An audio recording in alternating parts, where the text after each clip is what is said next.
Sunana Alhaji Arma ya Yahaya Kaura.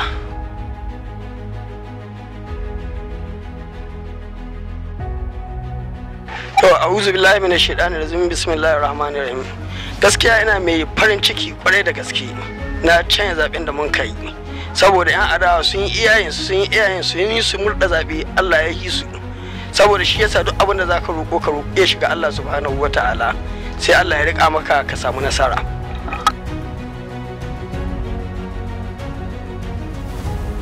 Dalilin nasarar cin zaben shi na farko ya ɗauko abubuwa guda 6 waɗanda ya ce in Allah ya so ya yarda Allah zai taimake shi yayi.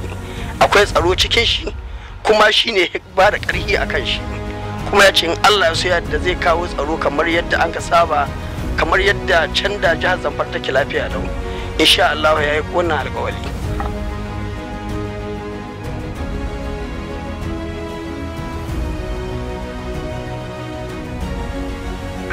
To shawara ta musamman, duk da yake ya riga ya faɗa cewa in Allah ya so ya yarda ba zai game da wasu mutane waɗanda za su ɓata mashi rekod ba, zai riƙe mulkin shi tsakani da Allah, zai riƙe ƙananan yare nan da aka ce na tare da shi da almajirai, zai taimake su kuma zai taimaki jihar shi.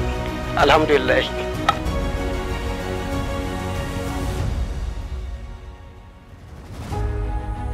A matsayinmu na 'yan kasuwa muna son wannan sabon gwamna ya taimaki 'yan kasuwa da hanya, in ga hanya lafiya lau zai taimake su da jari na sani insha Allah.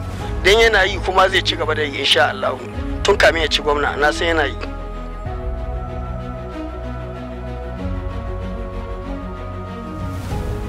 Na ji daɗi sosai kwarai da gaske, wanda ban taɓa maji ba tun da rayuwata take. Saboda daɗin da nija duk wanda ya ce zai kawo muku zaman lafiya a jihar ku, Allah zai taimake shi kuma zai kawo muku shi.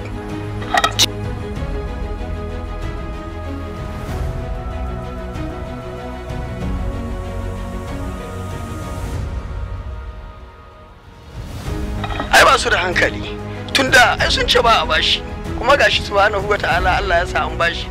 To ina son ka ga hankali, shi yasa in ka rasa ka ɗauki Allah ne, an ka baka ka ɗauki Allah ne. Mu da Allah ya ba mu mun ɗauki cewa Allah ba ba wani mutum ba duniya, babu wani wanda ke iya baka in ba Allah ba.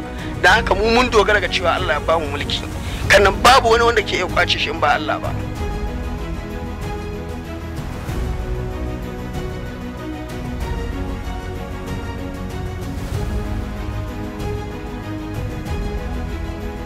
Wannan sabon gwamnati da ta Dauda Lawal da shi ba haka yake ba.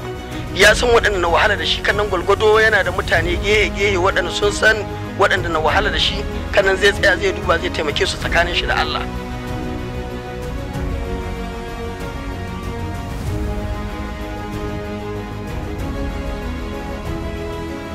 Matakin shawarar da nake so in bayar, duk da yake shi Dr. Dauda Lawal dare mutum ne wanda ya san kanshi, ba ma sai an ba shi shawarori ba dangane da haka, ya sani, ya san komai.